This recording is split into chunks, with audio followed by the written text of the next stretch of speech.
Tata Harrier और safari के अंदर अब दोस्तों थोड़ी बोरिंग फीलिंग आने लगी है, क्योंकि हैरियर को लॉन्च हुए ऑलमोस्ट 7 साल होने वाले हैं, सफारी को लॉन्च हुए ऑलमोस्ट 4 साल होने वाली है।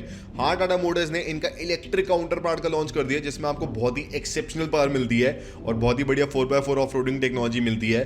पर वही दोस्तों डीजल काउंटर पार्ट में लोगों को अभी भी वही दिक्कतें फेस करनी पड़ रही है। प्राइस कुछ ज्यादा एक्सेप्शनली इंक्रीज हो गया है, कॉम्पिटिशन कुछ ज्यादा बढ़ गया है, जिसकी वजह से इन दोनों कार्स की सेल्स पिछले 3 सालों में 1/3 रह गई है, लिटरली 60% डिक्लाइन हो गई है। पर टाटा मोटर्स ने ऑलरेडी अपनी एकदम नई जनरेशन वाली हैरियर और सफारी के ऊपर काम करना स्टार्ट कर दिया है। इनका कोड नेम सेट कर दिया टॉरस और लियो। ये दोस्तों राशियां होती है, अगर आपको नहीं पता। इनके अंदर आपको एकदम नई टेक्नोलॉजी मिलने वाली है, फीचर्स मिलने वाले हैं, परफॉर्मेंस आपको एकदम एक्सेप्शनल मिलने वाली है। तो आज 7 डिफरेंट एस्पेक्ट्स के बारे में बात करते हैं of the new Tata Harrier and safari. दोस्तों ये है 10 करोड़ के अंदर की बेस गाड़ी। अगर आपका बजट 10 करोड़ का है तो आप इस गाड़ी को ले सकते हैं। इस गाड़ी को लेके आपको बहुत ही मजा आएगा। तो 10 करोड़ के बजट में ये है बेस गाड़ी। तो पहला एस्पेक्ट है बात करने का इनका ओमेगा आर्क आर्किटेक्चर, जो कि करंट वाली टाटा हैरियर और सफारी के अंदर इस्तेमाल हो रहा है, जो कि लैंड रोवर के D8 प्लेटफॉर्म के ऊपर बेस्ड है। और इसकी अगर आपको फुल फॉर्म नहीं पता तो optimal modular efficient global advanced architecture है। हाँ, ये इसकी फुल फॉर्म है। तो लैंड रोवर का D8 आर्किटेक्चर भी उन्होंने खुद नहीं बनाया था, वो फोर्ड का एक आर्किटेक्चर था, जो कि उस टाइम की फोर्ड मॉन्डियो और वॉल्वो S90 के अंदर इस्तेमाल होता था। फिर जब लैंड रोवर फोर्ड ने एक्वायर करी तो उन्होंने इस वाले प्लेटफॉर्म को लिया, थोड़े बहुत इसके अंदर चेंजेस करे और 2011 में अपनी रेंज रोवर इवोक को लॉन्च कर दिया। उसके बाद इस वाले प्लेटफॉर्म के ऊपर 3 और कार्स लॉन्च होती है। डिस्कवरी स्पोर्ट उस टाइम की, जैगुआर ई-पेस जो कि अब डिसकंटिन्यू हो गई है, और हमारी बढ़िया टाटा हैरियर। अब दोस्तों ऑब्वियसली टाटा मोटर वो एल्यूमिनियम वाले आर्किटेक्चर का इस्तेमाल नहीं कर सकते अपनी 15 लाख वाली गाड़ी के अंदर, तो एल्यूमिनियम को हटा के इसके अंदर हाई स्ट्रेंथ स्टील का इस्तेमाल करा। लैंड रोवर की महंगी वाली मल्टीलिंक सस्पेंशन को हटा के पीछे वाले एक्सल के अंदर ट्विस्ट बीम का इस्तेमाल करा, और साथ ही में इसको थोड़ा वाइडर करा, थोड़ा लंबा करा, ताकि टाटा हैरियर को ये 4.6 मीटर का लेंथ दे पाए और थोड़ी बड़ी एसयूवी वाली फील दे पाए। फिर इसकी लेंथ 150 मिलीमीटर से इंक्रीज करके इसके अंदर एक रो ऑफ सीट को एक्स्ट्रा डाल के टाटा मोटर्स ने सफारी का लॉन्च कर दिया था। पर इसके आगे इस वाले प्लेटफॉर्म को एक्सपैंड करना काफी मुश्किल है, और अगर वो एक्सपैंड करते भी है तो काफी इनएफिशिएंटली एक्सपैंड होगा, मजा नहीं आएगा दोस्तों। साथ ही में इसमें काफी सारी और दिक्कतें हैं। फॉर एग्जांपल ये प्लेटफॉर्म काफी पुराने फोर्ड के आर्किटेक्चर के ऊपर बेस्ड है, फिर उसके अंदर लैंड रोवर ने चेंजेस करे, फिर उसके अंदर टाटा मोटर्स ने चेंजेस करे। तो अब दोस्तों काफी बनावटी सा हो गया, काफी पुराना हो गया, और इसके अंदर प्रॉपर्ली आने वाली 20 साल वाली गाड़ियां बेस हो नहीं सकती। That would be really inefficient. Tata Motors ने अपनी हैरियर को तो अभी लॉन्च कर दिया, पर काफी ज्यादा एडिशनल चेंजेस करे इस वाले प्लेटफॉर्म के अंदर अपने एक्टिव ईवी टेक्नोलॉजी को डाल के, ताकि वो बढ़िया एक इलेक्ट्रिक गाड़ी को बना पाए। पर still it is not a proper electric car, that is been built as electric car from base to top. तो दोस्तों ये दिक्कत तो है ही। और थर्ड दिक्कत है, इसके अंदर ऑल व्हील ड्राइव काफी बेकार तरीके से सपोर्टेड है, क्योंकि प्लेटफॉर्म किसी और कंपनी का है, ड्राइव ट्रेन किसी और कंपनी की है, इंजन किसी और कंपनी का है। तो इसलिए ये सब मेस को संभालने के लिए टाटा मोटर्स एकदम नए प्लेटफॉर्म के ऊपर काम करने वाली है, जो कि हमारा अगला एस्पेक्ट है इस वीडियो का। इसके अंदर जो इनकी टॉरस लियो जो कोड नेम वाली गाड़ी है, उसके अंदर एग्जैक्टली भी कंफर्म नहीं है कि टाटा मोटर्स कौन से प्लेटफॉर्म को इस्तेमाल करेंगे, पर काफी सारे रूमर्स कह रहे हैं कि लैंड रोवर का जो नया EMI आर्किटेक्चर होने वाला है, जो कि उनकी आने वाली डिस्कवरी स्पोर्ट के अंदर इस्तेमाल होगा, रेंज रोवर इवोक के अंदर इस्तेमाल होगा, रेंज रोवर विलार के अंदर इस्तेमाल होगा, वही वाले प्लेटफॉर्म को थोड़ा छोटा करके थोड़ी कॉस्ट कटिंग करके टाटा मोटर्स अपनी हैरियर के अंदर इस्तेमाल करेंगे। अब इसके दोस्तों 2-3 फायदे हैं। पहला फायदा है कि लैंड रोवर का ब्रांड नेम ब्रैक करने का दोबारा मौका मिलेगा टाटा मोटर्स को। हमारी गाड़ी तो इतनी बढ़िया, इसके अंदर लैंड रोवर का प्लेटफॉर्म है। Oh my God, you should by this car. Second दोस्तों फायदा क्या है कि ये EMI आर्किटेक्चर काफी मॉड्यूलर है, क्योंकि रेंज रोवर इवोक से लेके डिस्कवरी स्पोर्ट से लेके डिफेंडर स्पोर्ट के अंदर भी इस्तेमाल होने वाला है, तो इसके अंदर वर्सिटैलिटी काफी इंक्रीज होने वाली है। थर्ड फायदा कि ऑलरेडी क्योंकि लैंड रोवर इस वाले प्लेटफॉर्म को बना रहे, इसके ऊपर पैसे काफी खर्च रहे R&D के ऊपर, तो टाटा मोटर्स को अलग से बहुत ज्यादा पैसे नहीं खर्चने पड़ेंगे R&D के ऊपर, और इस वाले प्लेटफॉर्म को उठा के बढ़िया अपनी गाड़ी में लगा लेंगे। और चौथा दोस्तों फायदा क्या है कि EMI architecture proper diesel cars, petrol cars, hybrid cars और इलेक्ट्रिक कार्स चारों को सपोर्ट करने के लिए बना है। और टाटा मोटर्स का भी एम है आने वाले टाइम में फुल रेंज ऑफ कार्स को ऑफर करना, कि सेम गाड़ी में आपको डीजल, पेट्रोल, हाइब्रिड, इलेक्ट्रिक मिल रहा है। साथ ही में अभी वाले प्लेटफॉर्म में दिक्कत है कि प्रॉपर्ली 4x4 आता नहीं है पेट्रोल या डीजल में, मतलब इनफैक्ट डीजल में ही नहीं आता, पेट्रोल तो गाड़ी में आते नहीं है फिलहाल।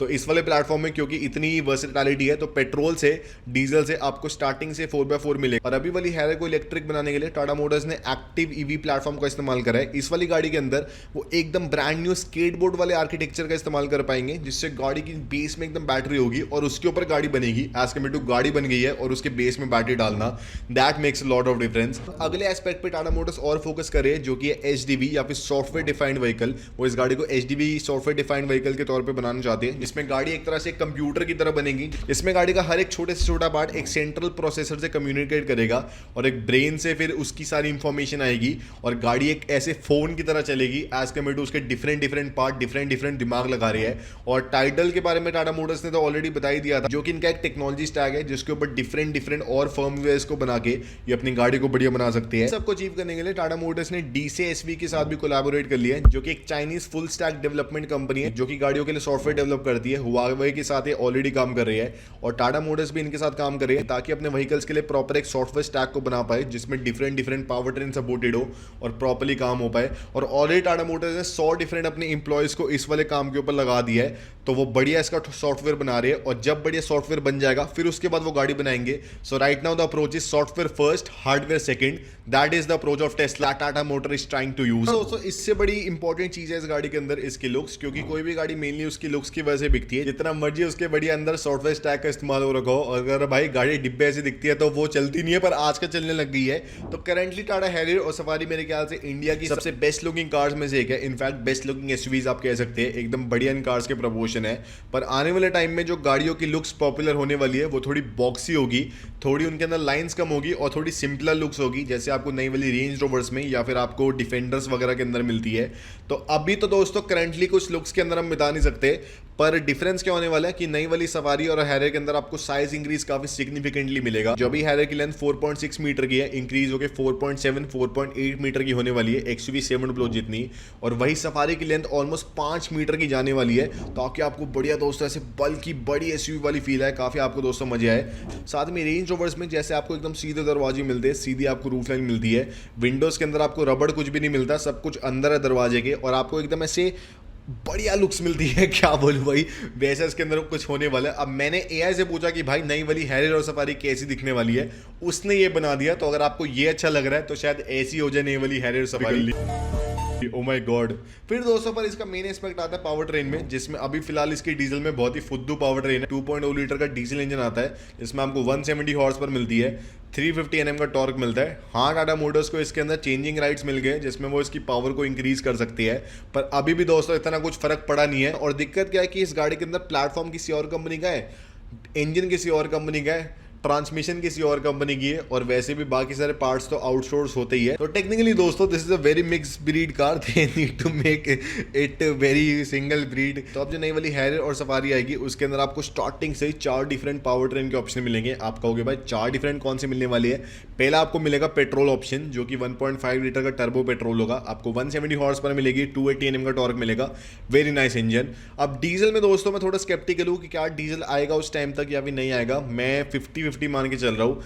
आएगा तो करंटली जो डीजल इंजन इस्तेमाल हो रहा है वही वाला आएगा, बस उसके अंदर पावर अपग्रेड हो जाएगी, 200 हॉर्स पर आपको मिल जाएगी, 400 Nm का आपको टॉर्क मिल जाएगा, जो कि सिग्निफिकेंट है। वही दोस्तों इलेक्ट्रिक के अंदर टाटा मोटर्स ने ऑलरेडी रिकॉर्ड्स ब्रेक कर दिए, ऑलमोस्ट 350 हॉर्स पर ऑफर कर दिए, 500 Nm का टॉर्क ऑफर कर दिया है। तो नई जनरेशन में दोस्तों अगर 500 हॉर्स पर आ जाए, 700 किलोमीटर की रेंज आ जाए, और बढ़िया भाई कुछ क्वाड व्हील टेक्नोलॉजी के अंदर ऐसे चारों पहियों में इंडिपेंडेंट मोटर आ जाए, I won't be surprise the way electric vehicles are progressing. 30 lakh के अंदर हमें ऐसी गाड़ी मिल जाए। और चौथी दोस्तों जो पावर ट्रेन है जो कि टाटा मोटर्स लॉन्च करने वाले, आपको शॉक मिलेगा, वो है हाइब्रिड में। अब दोस्तों इनिशियली 3-4 साल पहले अगर आप पूछते हैं, टाटा मोटर एकदम मना कर रहे थे कि भाई हम कोई भी हाइब्रिड गाड़ी लॉन्च नहीं करने वाले, हमको सिर्फ इलेक्ट्रिक व्हीकल्स के ऊपर फोकस करना है। पर अब थोड़ी डिमांड शिफ्ट को देखते हुए वो भी कह रहे हैं कि हम शायद आने वाले टाइम में हाइब्रिड व्हीकल्स को लॉन्च कर सकती है, पर हमारा एंड गोल इलेक्ट्रिक व्हीकल्स ही है। So they are trying to say that maybe will also launch hybrid vehicles. अब हाइब्रिड व्हीकल 2 डिफरेंट तरीके के टाटा मोटर लॉन्च कर सकते हैं। एक तो है कि वो नॉर्मल हाइब्रिड जो होता है जिसके अंदर बैटरी होती है, इंजन होता है और एक मोटर होती है, और मोटर भी असिस्ट करती है गाड़ी की वर्किंग में, और आपको बड़ी एफिशिएंसी मिलती है। एक है रेंज एक्सटेंडर वाला फॉर्मेट, जो कि मुझे ज्यादा वायबल लग रहा है टाटा मोटर्स के लिए, जिससे उनका इलेक्ट्रिक व्हीकल वाला ड्रीम भी बेकार नहीं होने वाला, उनकी इमेज मेंटेन रहने वाली है, और उनको बढ़िया भाई ऐसे मजे भी आ जाएंगे, क्या बोल रहा हूँ भाई, जिसके अंदर गाड़ी पूरे इलेक्ट्रिक व्हीकल के फॉर्मेट में चलती है। सेम आपको मोटर मिलती है, सेम आपको बैटरी मिलती है, पर गाड़ी के अंदर एक इंजन होता है जो कि एक जनरेटर का काम करता है, जो कि बैटरी को चार्ज करता है, जिससे गाड़ी की रेंज एक्सटेंड हो जाती है और आपको 1500-2000 किलोमीटर की रेंज मिल जाती है। BYD इस्तेमाल कर रही है इस वाली टेक्नोलॉजी का अपनी कार्स के अंदर चाइना में, और बहुत ही बढ़िया बिक रही है। आपको 2-2000 किलोमीटर की रेंज मिल रही है इन कार्स के अंदर। ये वाली टेक्नोलॉजी टाटा मोटर्स को इस्तेमाल करनी चाहिए, that would be really appreciated. पर दोस्तों जो अगली चीज हमें चाहिए टाटा मोटर्स से इस गाड़ी के अराउंड, वो है इसकी रिलायबिलिटी। अभी वाली हैरियर और Safari are not at all reliable vehicles. कोई भी एक कार एक्सपर्ट से अगर आप पूछ ले, वो इस गाड़ी को रिलायबल बिल्कुल नहीं मानेंगे। और मेनली दो डिफरेंट एस्पेक्ट्स में इसके अंदर दिक्कत आती है।